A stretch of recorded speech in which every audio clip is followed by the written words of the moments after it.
For Indian coast guard GDDB GK GS practice से 2023 हम लेके आए हैं। इसका भी सीरीज चलाया जा रहा है जो आप लोगों को 25 मार्च से इसका या 26 मार्च से एग्जाम होने वाला है।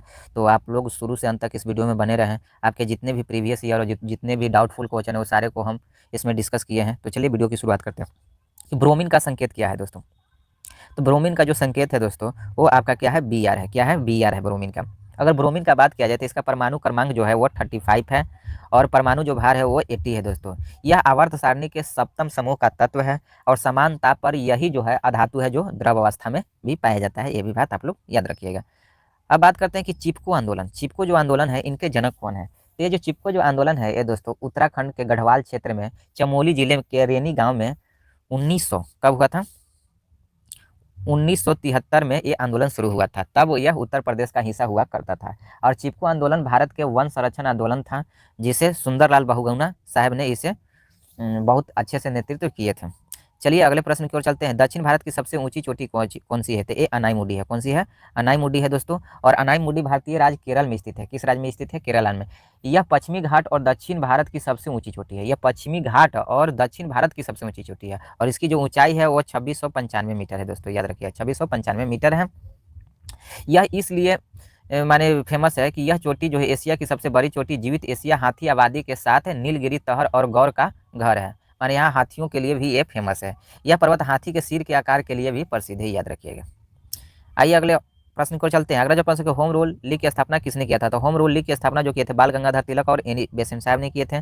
और इसका बॉम्बे में होम रूल लीग की स्थापना का गठन बाल गंगाधर तिलक ने किए थे और जो ऐसे होम रूल लीग की स्थापना जो किए थे वो एनी बेसेंट ने किए थे। और इसकी स्थापना जो हुआ था वो 28 अप्रैल 1916 में हुआ था। कब हुआ था, 1916 में मद्रास में हुआ था। अगर बाल गंगाधर तिलक जी का बात किया जाए तो यह भारतीय स्वतंत्रता कार्यकर्ता थे। इन्होंने लोकप्रिय रूप से लोकमान्य तिलक भी कहा जाता था। बाल गंगाधर तिलक ने अपनी मराठी अखबार केसरी में अंग्रेजों के खिलाफ कई लेख प्रकाशित किए।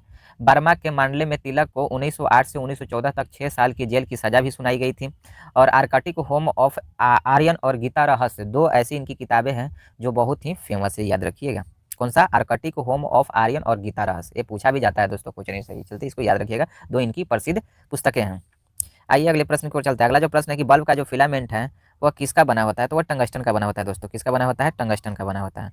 अगले प्रश्न को होता है किस तापमान पर सेल्सियस और फ़ारेनहाइट का तापमान बराबर होता है। तो देखिए इसको हम प्रूव भी कर सकते हैं। आप लोग याद रखिएगा C-0 कितना होता है 100 बराबर F-32/180। ये जो फार्मूला है इस फार्मूला को शॉर्ट करके C/5 = F-32/9 होता है।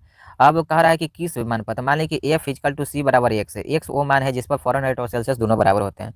अब C की जगह पर x भर दीजिए =5 और F की जगह पर भी x भर दीजिए और -32/9। अब इसे क्रॉस मल्टीप्लिकेशन करेंगे तो क्रॉस मल्टीप्लिकेशन करें 9 में x है तो कितना हो जाएगा 9x, 5 में x है तो 5x हो जाएगा और 32 में 5 से इंटू कीजिएगा तो कितना हो जाएगा 160। अब क्या कीजिए दोस्तों, माइनस में हो जाएगा क्या, आपका माइनस में 160 हो जाएगा। अब देखिए 9x है तो 9x, ये 5x इस तरफ आएगा तो क्या हो जाएगा, आप देख सकते हैं माइनस में हो जाएगा 5x क्योंकि यहाँ इक्वल है और ये -160। अब देखिए 9x में से 5x जाएगा तो 4x हो जाएगा, 4x = 160 माइनस में।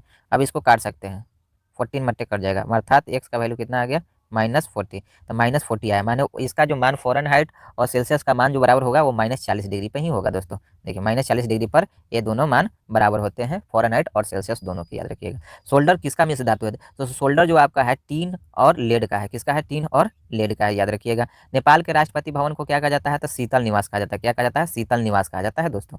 बारूद किसका मिश्रण होता है, तो मिश्रण जो होता है ये सोरा, कोयला और गंधक का होता है। सोरा, कोयला और गंधक का मिश्रण होता है। लेंस की क्षमता का एसआई मात्रक क्या होता है, तो लेंस की क्षमता का जो एसआई मात्रक होता है वो डायोप्टर होता है दोस्तों। क्या होता है, डायोप्टर।